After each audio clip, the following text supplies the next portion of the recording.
So this is the mission statement for the La Junta Police Department. You'll notice it's heavy on the partnership between the police department and the citizens, the people we serve. One of the things that I truly and honestly believe is that we cannot do our jobs without you. We're not everywhere at once, and as you can see, we're a little short-staffed sometimes. We're doing what we can with what we got. You are our eyes and ears when we can't see it, when we can't hear it. We rely on you. Sometimes it can be, it can be frustrating for an officer. You may not report everything we need, right? But you're still there reporting it. We want that. We need that for us to do our jobs. So I think the partnership is crucial, which is why it's in our mission statement too. It makes sense. It's just the way that good police and citizen community should work together. Our core value is committed to community needs, and I believe we truly are. Some society influences on La Junta. This is probably the biggest one, I think. Welcome to Could Never Happen Here in USA, right? We hear that so much. We're out there, somebody gets their car broken into, and when I say broken into, they never lock the doors, and they're like, but it's La Junta. And Yeah, that's right. yes, but things have changed. We don't live in the times of the past where you could leave your front door open or your car unlocked. Unfortunately, we live in a world you have to make sure you're doing that now. So I think this is one of the big influences on La Junta. Well, you've talked about how much of an influence the body cams have made. What about Nest and how everybody has cameras on their own house? Yes. Like, is that been good or bad? That everyone can be like, look, here he is. We love it, yeah. Do you? Okay. The bad part is, people have to understand, just because you can see somebody in a hoodie and stuff, that may not help. We have had officers that say, hey, I've seen that guy in that coat, and I can tell by the way he's walking, this is so-and-so. So that helps. I had a gentleman, he likes to go to the mayor instead of seeing me, and he was saying, well, I know this guy is the one that did it. And I said, well, how did you know he did it? So he described his walk. He described, okay, he has tattoos in that same place. So I said, put that in writing to help us. You know that, we don't. So it can help. And some of them, just like the one that come on last night, the lady showed the one where they broke into her house out in the county. Yeah. People identified him right away. So, Like 20 people identified. yeah, yeah, so they're awesome. Yeah. No, we love them. We wish some of them were better quality, but we love them. Yeah. And we don't take that as like negating the fact that we still have work to do and follow up and all that too. Yeah. It definitely is a great tool to help us.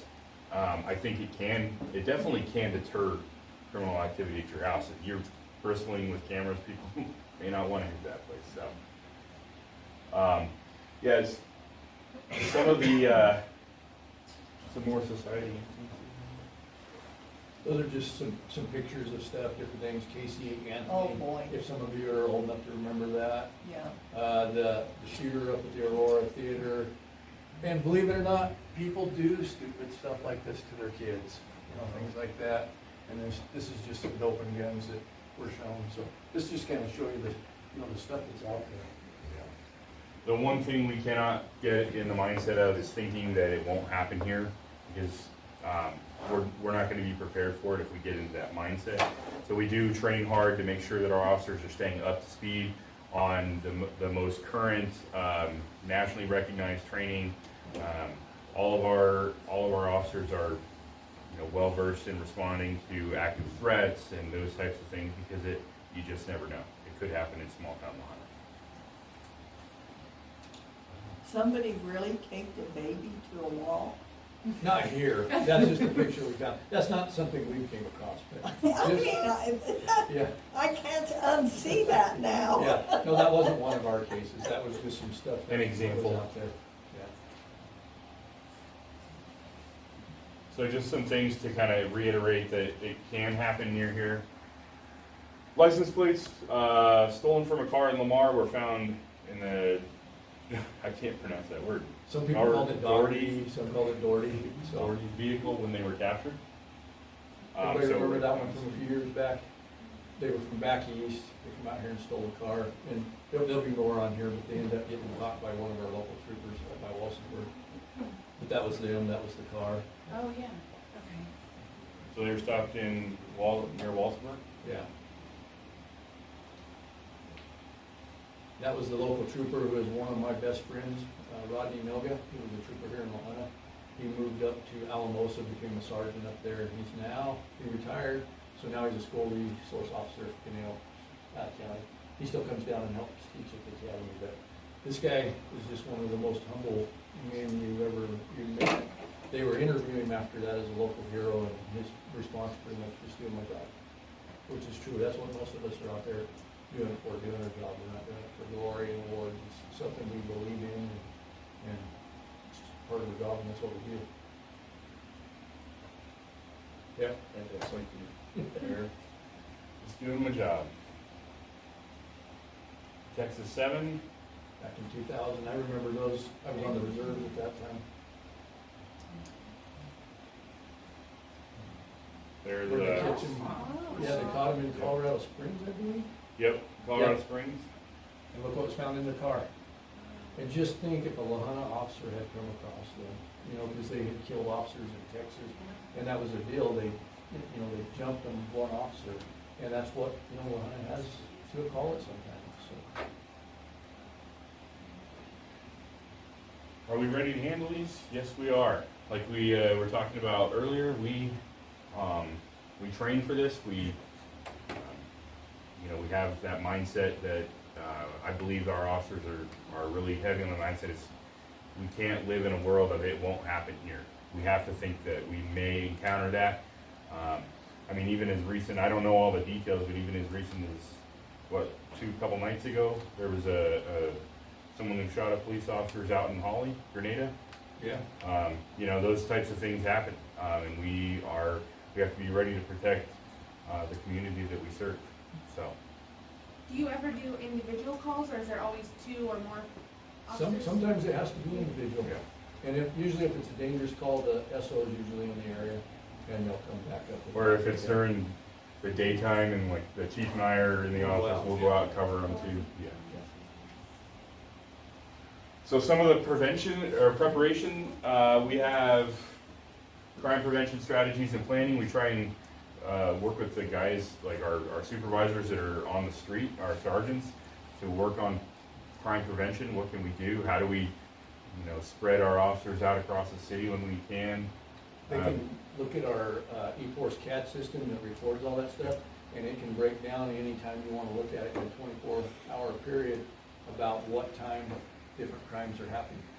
So it gives you an idea of, well, maybe at this time we ought to be out more because it's getting a higher rate of vehicle break-ins or burglaries or something like that. So it's a good tool as long as, good information continues to be put in it. We're heavy on monthly training, and we do, unless, barring extenuating circumstances, have monthly training out here. Your attitude is huge, right? We try to keep a positive attitude. The officers try to keep a positive attitude. If you think that you can get through a situation, you're more likely to do that. So we emphasize that. Strengthen our communication and relationships. That's not just with like each other, but also the community, other law enforcement agencies. Working together helps big time. We have a pretty good, especially a couple years ago, worked really well with the school district and the groups, and a good, what do you call it, committee, I guess, Yeah. for active threat response or major incident response, and how the community will come together to support if something like that were to happen. And that's stretched out all throughout the county. We're hoping That's with the still new going. superintendent that starts over again. Yes. So Richard Romero is awesome in that. He's the head security, dean students, things like that for the Otero School District. He and I started as law enforcement together in '97, so we're still like best friends. A great guy. He's actually still a reserve for us. So, Working together makes a difference. prevention, targeting high crime areas, drug interdiction, like the chief was talking about. We've been pushing that a lot more, getting a lot more training on it as well. And with the full staff, hopefully we can maintain. We'll continue to do more of that. We do offer robbery. Going back to that though, what we really want to point out, the very first one we got is because a citizen that lived in the area who saw what was going on and knew, and he talked to us, and Mitch or Anthony, one of them talked to him, said, write down license plates if you recognize them, write down who they are, what time, when you're seeing. He did that, and we were able to get a warrant just off of what they saw, or it helped get the warrant. So we need the citizens to help us with it. Some of the recent warrants, we were helping citizens too. Same thing. And that's what I was pointing out earlier. That's a good point. Yeah. We can't be everywhere at once. If you are willing to help us, that's what it takes. With those things. Takes the whole village. We do offer robbery, active shooter, active threat training to local businesses. We do work with the banks and stuff on procedures and talking to them about what to do in the event of certain things that happen there. If you have a business or know somebody that runs a business that would like to get training on what to do, we'd be happy to come out and do it. Just let us know. Our officers love doing premise checks. We'll do them at night, during the day. So I guess it doesn't have business checks up here, but that's kind of a part. So if the business is open, we'll do a business check. We go in, talk with people inside, introduce ourselves. Our officers will walk around the back, maybe in the employee area, so we have an understanding where things are. Also premise checks at night, say your business is closed, we go rattle doors, make sure that everything's locked up the way it should be, nothing's out of place. We've caught a lot of crime just by rattling doors at night, so that's a good one. Park checks, the same thing. Do a security check through the park to make sure everything's on. Yeah, after 10 o'clock in Lahana, there can't be activities in the park, so. Gotta be out. Talked by that a couple times. Yeah. And normally it's a nice interaction, like, hey man, you guys gotta leave. Yeah. So, but we do enforce that. And then bar checks too. Nothing wrong with enjoying yourself, but we want you to do it responsibly, so we like to take a little stroll through the bars. Helps deter some of that. When I was on the streets, there was a lot of bar fights every Friday, Saturday nights, but we had 4 or 5 bars in town at that time. So the good thing a bar check does too, if the officers will start going in there about 11 at night, and then go at midnight, go at 1, and then be around when the bars close at 2. I guess they still close because they can't stay open longer. But that seems to deter a lot of the fights. So that's a good crime deterrence there, just going in there and letting them know, hey, we're around.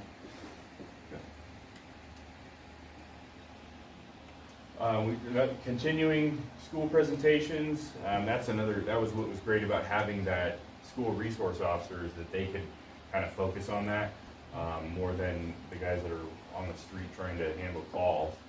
But we still would be willing to do that and work with the school district. Our school lunches are a big deal. We require that the officers have at least 1 lunch in the school a week. Whatever school, they mix it up, they go to different places. We make sure that they understand that they need to rotate, and the supervisors keep on them about that, so that they're never in the same place. Because if we had our choice, we'd all go to the primary school every day, because you're like a hero when you walk in there, man. Oh look, it's the police. So, right, you walk into high school, it's kind of like, you get called bruh a lot. But no, we try to mix it up and try and hit different places. The college works with us on that too, so the guys will get free meal vouchers to go in and have lunch up at the college, which is a nice perk for them. Sure you guys have seen McGruff. It's been a little while since we've targeted one of our junior officers to dress up, but we've got some new ones now, so that may happen. Last year's Citizens Academy, one of the young men was 17 or so, and he did McGruff for us for a while. So what's McGruff? Take a bite out of crime dog. Yeah. Remember that commercial? Oh, yeah. Yeah. We got an And you outfit have he the puts costume on. and Yeah, everything? he's Oh even my got a gosh, I've Lahana never seen uniform. that. Yeah, that was given to us, Or a we were able football to buy it because of the citizens of Lahana and the business. Went around and got donations. We've had it, at least 5 years or more. Yeah. Oh, Back then, gosh. it was about $6,000. so. Oh, geez. But it The kids moves, love it's it. automated, they can play music, so they can dance, and it's got stories and all kinds of stuff. Just another way to try and interact with the kids. Our neighborhood watch program, if you guys aren't a part of one in your neighborhood, I'm the guy to talk to. Come see me. I'd love to get it started or help you get it started. It really is it's more on you as the person who wants it in your neighborhood. I will get you the tools and what you need. You kick it off in your neighborhood, and then let me know when you've got a group of people ready to go, and we'll get it going. Mitch and I put on a presentation a while back, we got 15 or 16 people, which, I mean, great, we were happy to have them, but we need a lot more. Shirley Benz, her group Neighborhood Watch One, that started it, they take it serious, and within the first year, people that were coming, wandering through the neighborhoods, ringing on the doorbells, that quick. They put up signs, they have meetings, they talk to each other, they know, hey, you know, I'm gonna be out of town with you, watch my house, I'll watch yours when you're out, Yep. things like that, and they've done a great job. And she's willing to come talk about it and what they've done. We brought her to our last meeting. Yeah. But if we could get that all across the city, we could take the city back over in no time. And really, all that Neighborhood Watch is about is that partnership, and just Yep. making it become between you and your neighbors, and them and the police department as well. So I'd be more than happy to talk with you if you're interested. Live inside the city. If you don't live inside the city, then talk with the jurisdiction where you live, sheriff's office or whatever. They may have another program, but yeah, definitely a good program. OJC welcome presentation. I just got done doing that on Sunday, but that's a good community involvement program. They have enjoyed that, coming out and talking to them. Basically, what we do is not try and scare them or anything, but we let them know about some things in Lahana. The uncontrolled intersections at some of our intersections, to, hey, be aware of that, because where you come from may not have that. And we just talk about our partnership and how we want to have positive interactions with them and not negative interactions. I don't know for sure that it's caused any great decrease in crime to the school, but I do know that in giving the presentation, most of the kids will come up and shake my hand or be like, hey, you're that guy that did the presentation. So it's pretty cool if they wave to us and stuff like that. I'd much rather have that interaction than the narrative that's going around the rest of the country right now. Our reserve academies, another great opportunity to get involved in your community, like Todd was talking about. He started a reserve in '97. If you're interested in being a reserve, it's a lot more in-depth academy than this, and you will actually wear a police department uniform and be that backup officer on the street for us. It's a volunteer position, but you do get quite a bit of excitement if you come out and ride. So When I was a reserve, they gave us a uniform and body armor. We had to buy our own gun, our own belt, our own ammunition to go through the academy. We supply all that now. So the How many reserve, do you have? what's that? How many do you have? Down to 2 or 3 now. I think 3, 4. There's only, we have a couple that are not quite active, but We are going to try to start an academy in January or February. We're starting to work on that now, so we need a minimum of 3 for Lahana to make it worth their time. But we open it up so Otero can send people, Rocky Ford, I talked to as far as Powers County today, the undersheriff there, they might send somebody. Fayette County sent people last time. So and then part of them doing that is they have to send officers to help teach the classes, so it's a great thing. And it gives you an opportunity to look at it. I mean, when I was a cowboy and working at the cell barn and stuff, I honestly thought, and you're gonna record this, you know, you can't do anything else but become a cop, you know? But it changed my mind. I had friends that were cops. They said, come do some ride-alongs. So I did some ride-alongs. I'm like, wow, this is exciting. You guys get paid for this? You know, it's great. It really excited me. We'll get in our reserves, so I did that. And then after about 4 years, I decided, this is what I want to do for my career. What type of requirement do you have to be a reserve? So you have to have no felonies, no domestics, high school education or GED, driver's license. That's about it, isn't it? yeah. And then you'll have to pass a physical. It's not a terrible physical, and a psych eval. It's not like an agility test. It's No, just a it's just physical. going and make sure you're not about to have a heart attack or. And then the something like other- that. Yeah, so you gotta be 18. Yeah, 18 or older, yeah.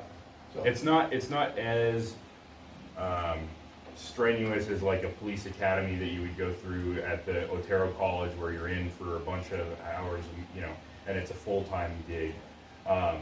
It's 113 hours of academics. Yeah. We do academics on like Tuesdays and Thursday nights. 80 hours of firearms, and we usually do those in 3 weekends. The first one's Thursday through Sunday, then the last two are Friday through Sunday. Then arrest control is 62 hours, I believe, and they do that on weekends. So it's pretty intense, you know, from January, February into June. But you get it done. Back when Mahana first started it many years ago, they did it one night a week, so it took years to become a reserve. Back then, they didn't have post-regulating it either, but we do. You do it pretty much everything as the major academy, just as not as much classroom time, and then you don't have to take driving. We do get reserves that stay on for a year or more to a driving class so they can drive it for this. First year, we like them to be, you know, strictly back up, ride in the car and learn. So what is the expectation of the reserve officer? Since it is volunteer, what do you sort of expect from them? Is that whatever they So have time what we to do ask it? for, and it's been hard, is 12 hours of your time a month. 12 hours a So, month. and hopefully, weekend nights, usually from 10 to 2 is what we like. But say you work weekend nights, come in on your days off, on those type of things. So that's what we expect back, is, you know, 12 hours of service a month. We get a lot of help from the reserves. One of the, they can come ride whenever they want to. Like Chief said, preferably over on the weekends, but they also help doing prisoner transports once they can drive. They've been around a while. When we have a prisoner that has to be medically cleared at the hospital before they can go to jail, a reserve can help by standing outside the room, making sure, or standing with the prisoner, making sure that they're safe and not running away on us. And those are great things for us as an officer. We really appreciate the help, because when we have a couple officers on and you're taking that one guy off the street, now that leaves that one officer answering calls by himself, or, you know, at least down some. So they're a huge asset. I can't thank the reserves enough for all the support they give us, and they do it for free. Yep. But it's a great thing. So if you're interested, let one of us know, or one of the instructors know. We can get you application or whatever you want, whatever you need. We have a reserve academy coming up too, right? Planning on it? Yeah, January or February, we're gonna try to get going. That was our very first one, back in 2012. It was a good start. And then this is just kind of, then unfortunately, we couldn't get one going again for 5 years later, so we did it in 2017. We had Councilman Vila at that time. I don't know if there's any other council people. We'd love to have council people come. I wish it was mandatory for all new council people, but some of them like to learn and come, and then some don't. So, and it could be with what they have to do. That one was 18, as it says. Trying to see, I don't see any council in there. I didn't. Do we have any last year? 23? Lisa. Yeah, Lisa. Lisa, yeah, Lisa. I forgot about Lisa. Absolutely. And then, you guys. Hey, still we'll going? get there.